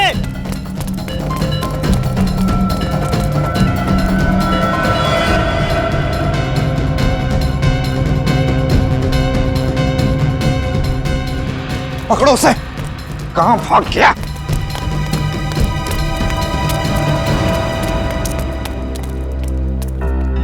अभी तो यही था। किधर गया? कहां चला गया? अब क्या करेंगे? जाने दो, फिर कभी आएगा ना, छोड़ेंगे नहीं उसे। ठीक है, देख लेंगे। चलो अभी।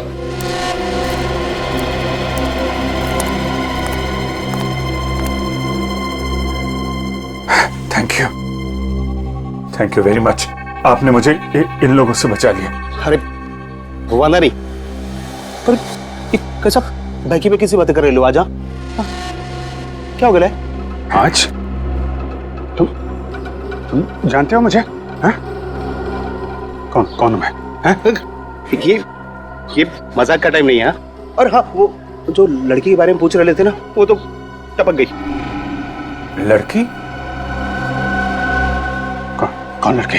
अरे बोले तो वो 5 बत्ती का ट्रैफिक सिग्नल है ना, उधर तेज आती एक कार ने उसको ठोक दिया अभी परसों।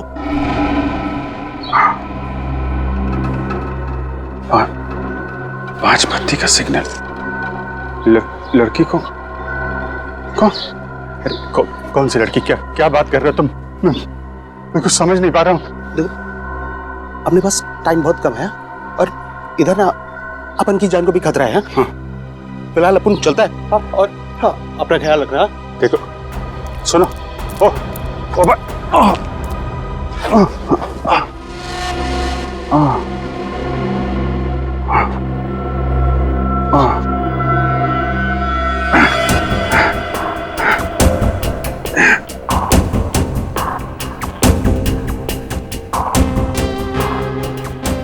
पांच बत्ती का सिग्नल। लड़की, ये लोग मेरे पीछे क्यों पड़े हैं? और सीआईडी वाले मुझे क्यों ढूंढ रहे हैं? कुछ समझ में नहीं आ रहा।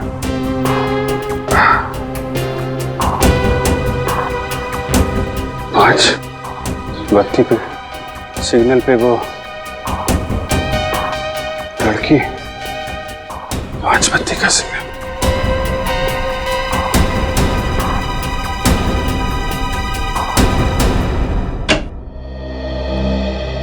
पहले मोनिका को मारा गाड़ी से उड़ाकर, फिर उस वार्ड बॉय को मारकर उसके कपड़े पहनकर ये भाग गया हॉस्पिटल से। सर, आप तो जानते ही हैं, अभिजीत की याददाश्त जब भी चली जाती है उसके दिमाग में उथल पुथल मच जाती है सर। उसे कुछ याद नहीं रहता वो कौन है, क्या कर रहा है। पता नहीं क्यों दया इस बार ऐसे लग रहा है कि वो नाटक कर रहा है याददाश्त चली जाने का। समझ में नहीं आता क्या चल रहा है उसके दिमाग में। सर, अभिजीत के खिलाफ कोई सबूत तो मिला नहीं है और मुझे पूरा यकीन है सर, अभिजीत ऐसा गुनाह नहीं कर सकता। जज्बाती मत बनो दया, जज्बाती मत बनो। अभिजीत हॉस्पिटल से भाग गए? हाँ डॉक्टर तारिक, पता नहीं अभिजीत सर ने ऐसा क्यों किया।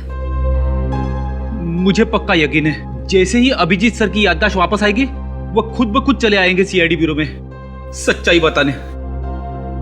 सच्चाई तो न्यूज़पेपर में छप चुकी है फ्रेडी सर। एक सीआईडी ऑफिसर मासूम लड़की का हत्यारा। अखबार वालों को बस मसाला चाहिए अपनी खबरें बेचने के लिए। सर, आपका दिल भी जानता है अभिजीत सर गुनहगार नहीं हो सकते। और सारे सबूतों का क्या जो अभिजीत के खिलाफ है? सर, सारे सबूत हमारे हाथ में लगे हैं। जिस दिन ये सारे सबूत मिल गए मुझे यकीन है कि आपका शक भी दूर हो जाएगा। मगर सच्चाई को झुटलाया नहीं जा सकता दया। पहाड़ में टक्कर मारने से कोई फायदा नहीं। तुम दोनों को यहाँ पे नहीं आना चाहिए था। पता नहीं कौन लोग हैं, कितने खतरनाक है वो। जो लोग अभिजीत पे गोली चला सकते हैं वो कुछ भी कर सकते हैं। इस लड़ाई में आप अकेले नहीं है दया। मेरा दिल भी यही कहता है कि अभिजीत बेगुनाह है और सच्चाई हम ढूंढ के निकालेंगे। हाँ तारिका, मैं समझ सकता हूँ, लेकिन श्रेया तुम्हें क्या जरूरत थी हम दोनों के साथ यहाँ आने की? सर, मुझे पूरा यकीन है कि आप जो कर रहे हैं सही कर रहे हैं, इसलिए चाहे कुछ भी हो जाए मैं आपका साथ जरूर दूंगी। शायद इन लोगों ने कुछ देखा हो। हाँ। सुनिए भाई साहब, जरा ये फोटो देखो। पिछले 1-2 दिन में इस आदमी को यहाँ पे देखा था। अरे ये तो वही बदमाश है जिसने हमारा इतना नुकसान किया। आप उसके दोस्त हो क्या? ये जबान संभाल के बात कर। सीआईडी खड़ी है तुम्हारे सामने। सीआईडी? अरे माफ करना साहब, गलती हो गई। क्या नुकसान किया इन्होंने तुम्हारा? साहब, कल एक आदमी के साथ उनकी हाथापाई हो गई और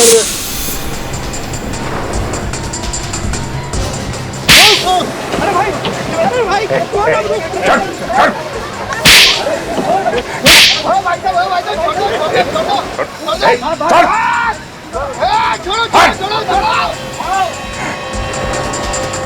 अब देखिए ना साहब, लड़ाई उन दोनों की और हमारा फिजूल में 5,000 का नुकसान हो गया। ये पैसे रख लो, तुम्हारे नुकसान की भरपाई। अरे साहब, आप बहुत अच्छे इंसान हैं।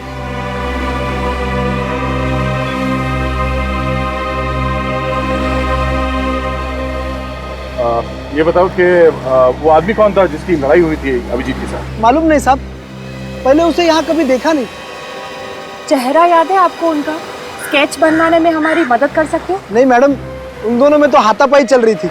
कभी इधर गिर रहे थे, कभी उधर गिर रहे थे, तो चेहरा देखा नहीं मैंने। अच्छा, वो दोनों आपस में कुछ बात कर रहे थे? नहीं साहब। हाँ, लेकिन ये फोटो वाले साहब बहुत गुस्से में थे। गुस्से में?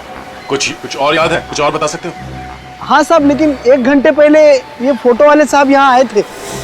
क्या अभिजीत यहाँ आया था? हाँ साहब, मगर वो। मगर क्या? मगर साहब वो। अरे रुक जा!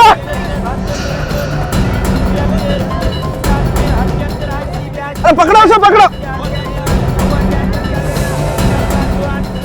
ये क्या किया आप लोगों ने? हाँ? गलती हो गई साहब। अगर पहले पता होता कि ये सीआईडी के आदमी है तो हम ऐसा कभी नहीं करते साहब।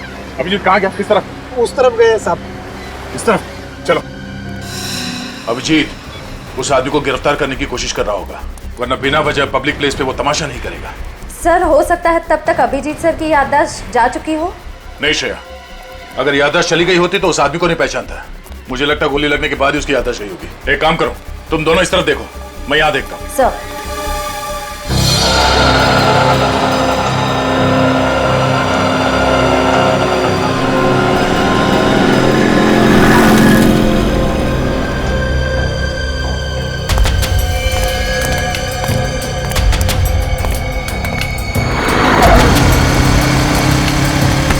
देख के चलना भाई। सर ये 5 बत्ती का सिग्नल कहाँ पे? नए आए हो क्या? यहाँ से सीधा जाओ और उसके बाद राइट मुड़ जाना। हाँ 5 बत्ती सिग्नल मिलेगा आपको। Thank you.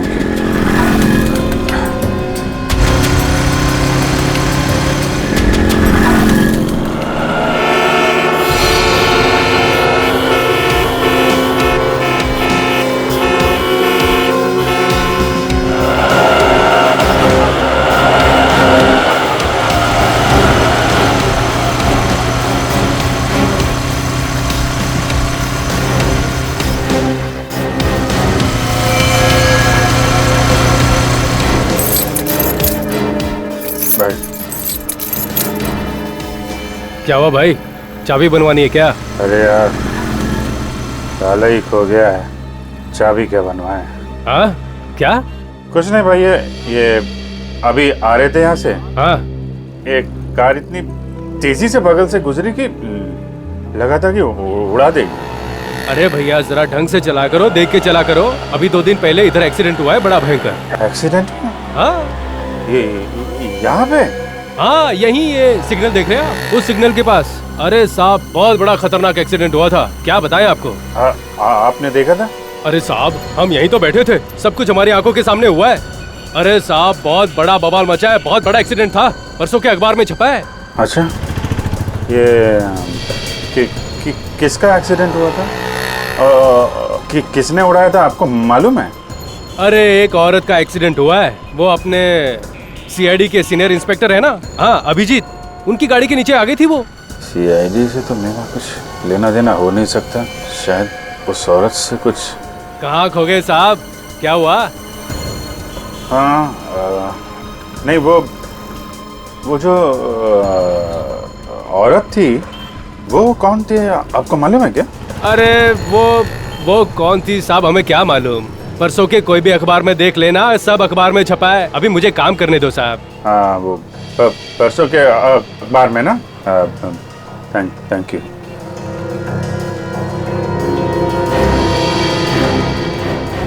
दो कम 5 किलो हुआ, कुल मिला करके 44 रुपए। 6 कम 50 रुपए। क्या भी है 44? पिछले बार आया था भी आपने तो 70 रुपए दिए थे। अरे तो क्या आप इतनी सरदी क्या पूरा गल्ला ही उठा के दे दूं क्या यार? अरे ठीक है भैया, दो जो दे रहे हो आप तो।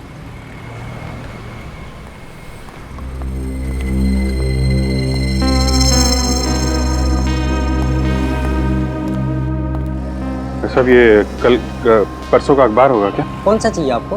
तो कोई सा भी अखबार परसों का।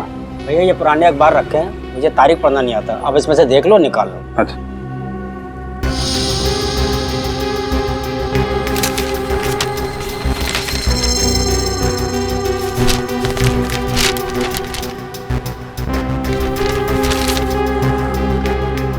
सीआईडी ऑफिसर के हाथों हत्या। अरे वाह, इसमें तो आपका फोटो छपा भाई साहब। क्या लिखा आपके बारे में? तारीफ लिखी है मेरी। अच्छा तारीफ लिखी है। 5 रुपए दीजिए। 5 रुपए।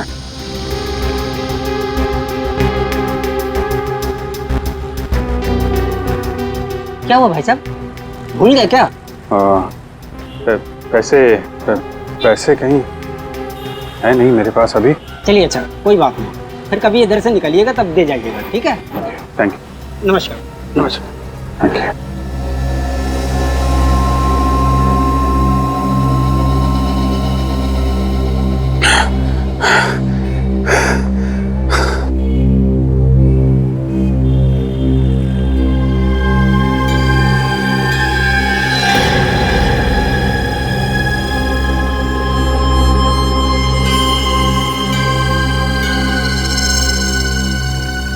तो मैं एक सीआईडी ऑफिसर हूँ। उसने एक लड़की का खून कर दिया।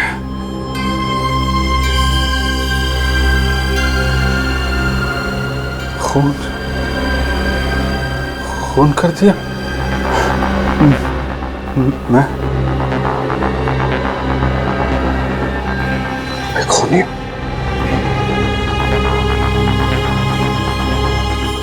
अगर मैं सीआईडी ऑफिसर हूं तो मैंने इसका खून कैसे किया?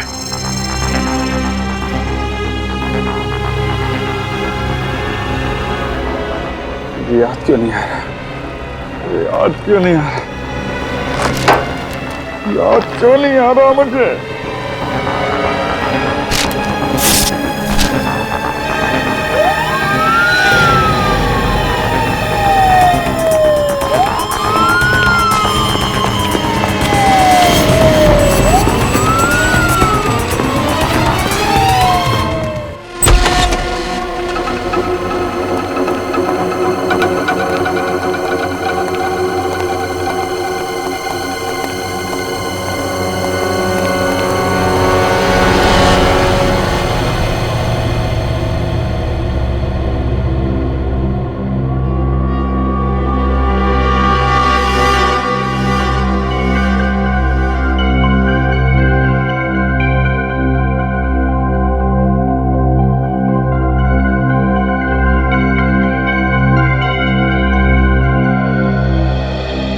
विनीत, दरवाजा खोलो।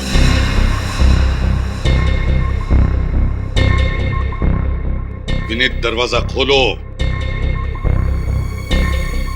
लेकिन सर, अभिजीत सर के घर में यूं इस तरह? इस वक्त ये घर अभिजीत का नहीं, एक मुजरिम का घर है। दरवाजा खोलो। सर प्लीज अभिजीत सर को मुजरिम मत कहिए। अभी तक हम उनके खिलाफ कुछ भी साबित नहीं कर पाए। दरवाजा खोलो विनीत, खोलो दरवाजा। सर,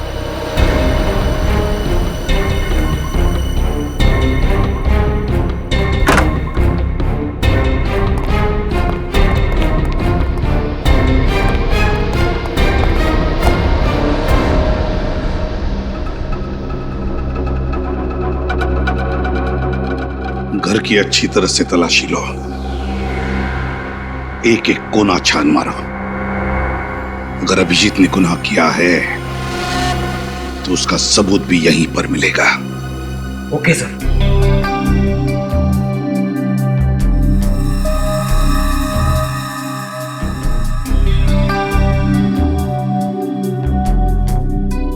विनीत, सुना नहीं तुमने? घर की तलाशी लेने के लिए कहा था ना मैंने।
क्या छुपा रही हो?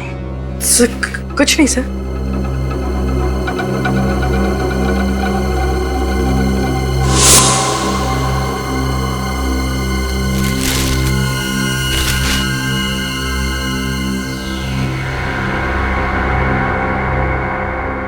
काफी संभाल के रखी है चाबी अभिजीत ने। लगता है इस केस का ताला भी इसी चाबी से खुल जाएगा। सर, ये तो कोई लॉकर की चाबी है। ऐसा स्टिकर कोई बैंक लॉकर की चाबी में लगाते हैं। क्या बात है पंकज, बहुत दिमाग चल रहा है आजकल तुम्हारा। विनीत, 12 घंटे के अंदर अंदर मुझे इस चाबी का ताला चाहिए, इस चाबी का ताला चाहिए।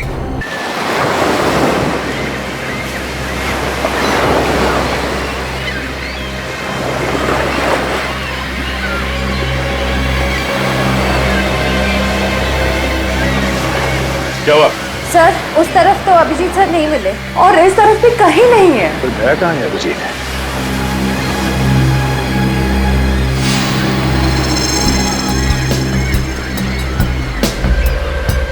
क्या हुआ सर? ऐसा लग रहा है कोई हम पर नजर रखे हुआ है। कौन? तो ऐसा आदमी जिसका इस केस से कुछ लेना देना है।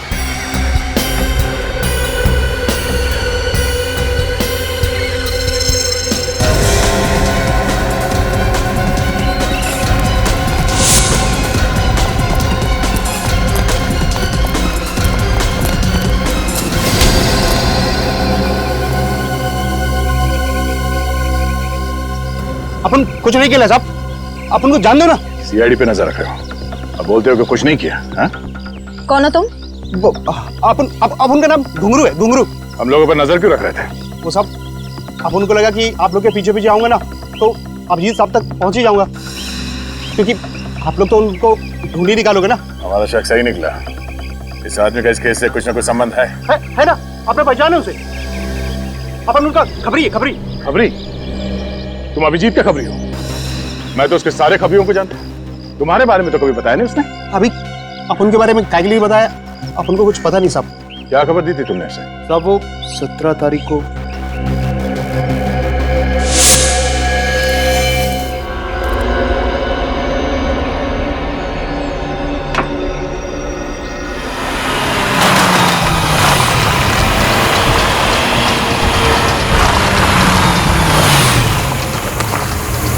कैसा साहब? अभी हाल चाल पूछने का टाइम नहीं मेरे पास। ये लड़की चाहिए मुझे, समझे? साहब, इस लड़की का अगर एक पता ठिकाना हो तो मैं बोलूं। साहब, ये कभी चर्च गेट, तो कभी पनवेल, तो कभी विरार। साहब, ये लड़की अपना ऐसा पता ठिकाना बदलती है ना, जैसा हर फ्राइडे को सिनेमा हॉल पे पिक्चर चेंज होती है। इसकी फिल्म अभी कहाँ चल रही है ये बता मुझे। अपन फुल कोशिश करेंगे साहब। कोशिश नहीं, मेरा इस लड़की से मिलना बहुत जरूरी है, समझा? काम हो जाना चाहिए। काम होगा ना साहब? मैं सब पता करके ना फोन मारता हूँ। ठीक है, 48 घंटा है तेरे पास। वादा नहीं साहब, अब अपन चलता है। हाँ? ये बात तेरे और मेरे बीच रहेगी। क्या साहब, इतना तो अपन को भी समझता है ना। चलता है। उनको क्या पता था साहब कि अभिजीत साहब उसको नीना को गिरफ्तार करने के वास्ते नहीं, उसको जान से मारने के लिए ढूंढ रहे। अभिजीत किसी को बेवजह नहीं मार सकता। एक मिनट, ये नीना कौन?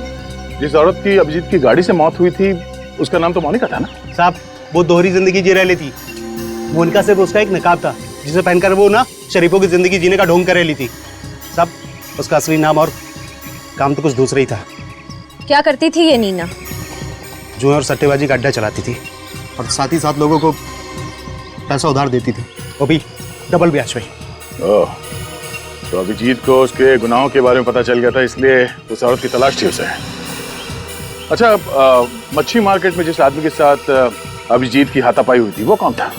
वो बदनसीब बापू नहीं है साहब। अपन को इतना मारा है ना, इतना मारा है ना साहब, अपन को तो लगा कि अपना काम तमाम। सब एक अजीब सा जुनून सवार था उनके सर पे। लेकिन उसने तुम्हें मारा क्यों? वो अपन ने उनसे पूछ लिया कि वो नीना को काहे के लिए मार डाला।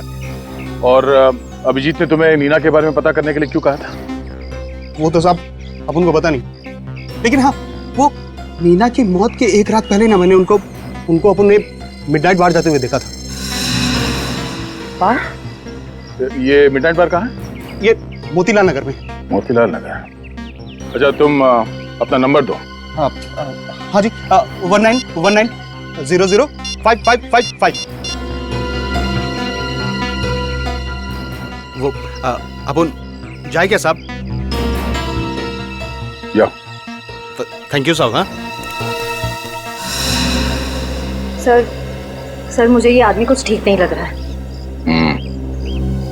विनीत से कहो इस पर नजर रखने के लिए। तब तक हम मिडनाइट बार होकर आते हैं।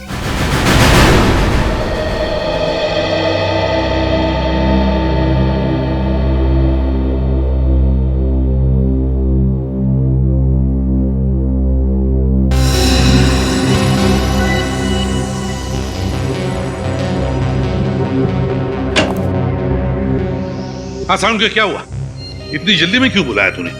बस अभिजीत के घर में जो चाबी मिली थी, हाँ? उस चाबी पर अभिजीत की उंगलियों के निशान नहीं है। क्या? चाबी पर अभिजीत की उंगलियों के निशान नहीं है? नहीं। ये कैसे हो सकता है साउंड के? हाँ, मैं तो खुद हैरान हूँ, ये कैसे हो सकता है? अभिजीत के घर में चाबी मिली और अभिजीत की उंगलियों के निशान नहीं है। मतलब किसी की उंगलियों के निशान तो होंगे ना सर उसपे? हाँ है, एक उंगलियों के निशान है, लेकिन वो किसके है ये नहीं मालूम चल रहा है। सर कहीं उस मोनिका के तो नहीं? नहीं, मोनिका के भी नहीं है, ये किसी तीसरे की उंगलियों के निशान। तो इसका मतलब जरूर ये चाबी किसी और ने अभिजीत सर के घर में रखी है। या फिर ये भी हो सकता है कि अभिजीत ने ग्लव्स पहनकर उस चाबी का इस्तेमाल किया है। मगर किस राज की चाबी है ये? किस राज की चाबी जो अभिजीत छुपाने की कोशिश कर रहा है? सर ये चाबी किस लॉकर की है पता चल गया है। किस लॉकर की? Good health gym. Good health gym? Yes sir. ये अभिजीत जिम कब से जाने लगा? साळुंखे, अभिजीत आजकल क्या क्या करने लगा है, उसका एक एक करके अब पता लगने लगा है हमें।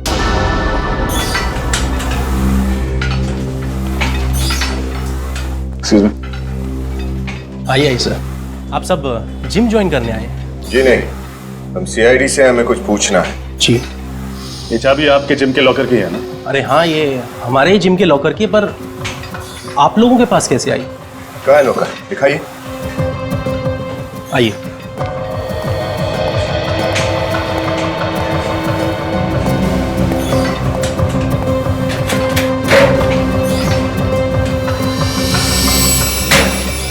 सीडी? जिम के लॉकर में सीडी? कमाल है, लॉकर में तो लोग एक्सरसाइज करने के कपड़े वगैरह रखते हैं, इसमें तो सीडी है। जरूर कोई खास बात होगी इस सीडी में, तभी इसे इतना संभाल के रखा गया है यहाँ पर। किसके नाम पे है लॉकर? सर मैं आपको देख के बताऊं।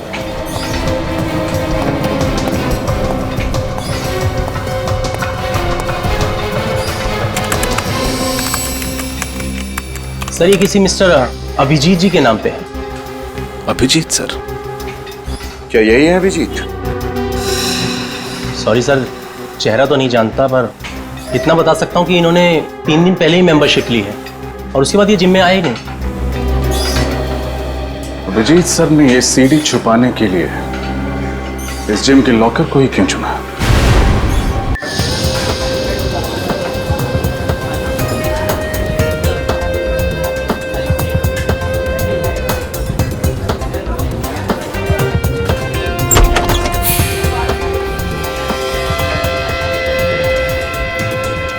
सर अभिजीत सर ऐसी जगह पे आते थे? मुझे तो यकीन ही नहीं हो रहा। हो सकता है कुछ इन्वेस्टिगेशन के लिए यहाँ पे आ गया हूँ। कभी कभी हमें ऐसी जगह पे आना पड़ता है। आइए सर। Sir welcome. सर यहाँ बैठिए। हम लोग यहाँ बैठने के लिए नहीं आए। जरा ये फोटो देखो, ये आदमी यहाँ इस बार में आता है? अरे हाँ सर, सर ये तो यहाँ आते रहते हैं सर, बड़े रंगीन मिजाज के हैं सर। जबान संभाल के बात कर, समझा? हम लोग सीआईडी से हैं, जो कुछ भी बोलेगा सोच समझ के बताना। आप सॉरी सर, गलती हो गई। क्या दिख रही है? हाँ, तुम यहाँ पर नहीं आई हो क्या? मैंने तुम्हें देखा नहीं तेरे को। ए चलो यहाँ से। अरे पता भी है किससे बात कर रहे हो? मैनेजर चुप।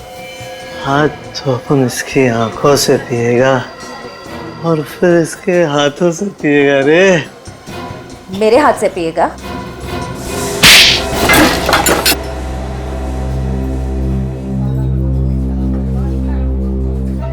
इतना जोर का थप्पड़, सारी उतर गई।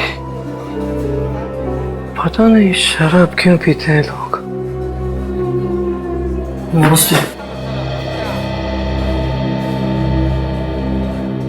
ये आदमी यहाँ किससे मिलने आता है? सर ये तो गुंजन से बातें करते थे। गुंजन? बुलाइए उसे। लेकिन वो तो चली गई। कहाँ चली गई? सर पता नहीं सर, अचानक किसी का फोन आया था और वो चली गई थी। जरा इस गुंजन का नंबर देना। सर 1093-444278। नॉट रीचेबल आ रहा है। सर हो सकता है गुंजन किसी मुसीबत में हो सकता है। इस केस से इस गुंजन का कुछ ना कुछ संबंध भी हो सकता है। चलो।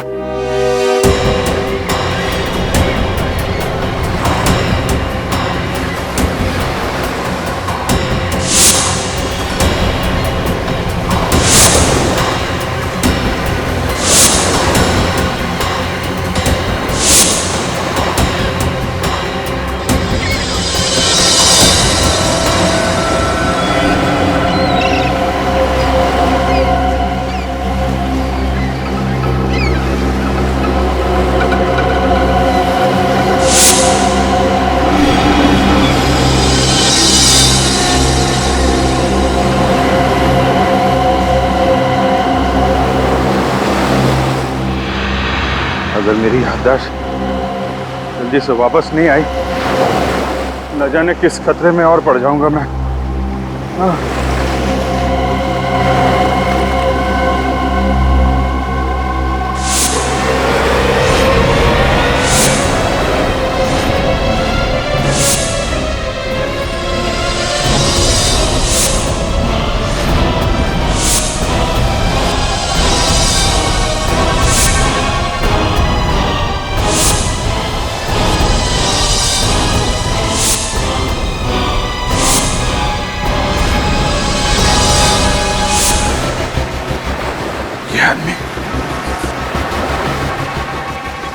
इस आदमी को तो मैंने हॉस्पिटल में देखा था।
क्या हुआ सर?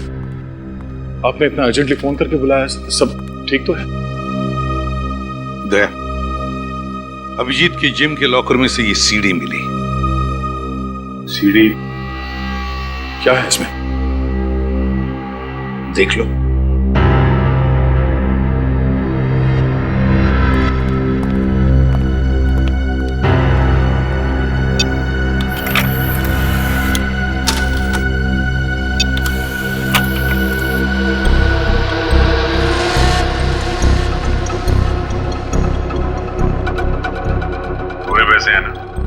हाँ, जितने तुमने कहे थे, पूरे 6 लाख है।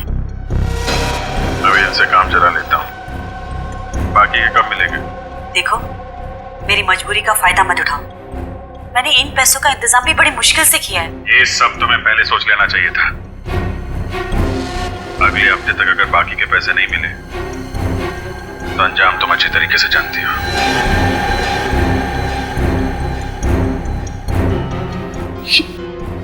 ये रिकॉर्डिंग सर?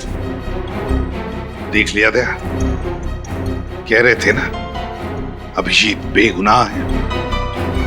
हकीकत ये है, ये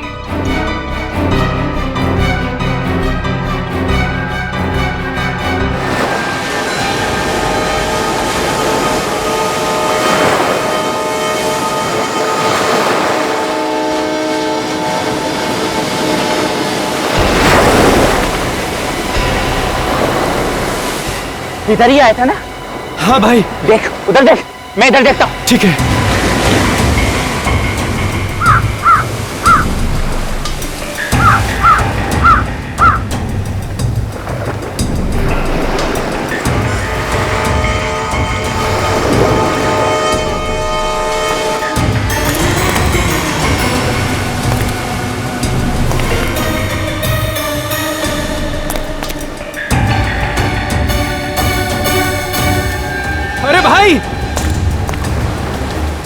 इधर है, इधर।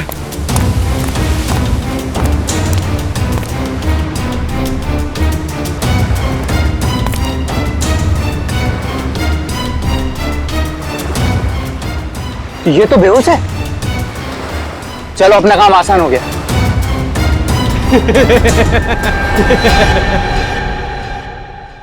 इस तरह के और भी एपिसोड देखने के लिए हमारे चैनल को सब्सक्राइब करें और बेल आइकन दबाना ना भूलें।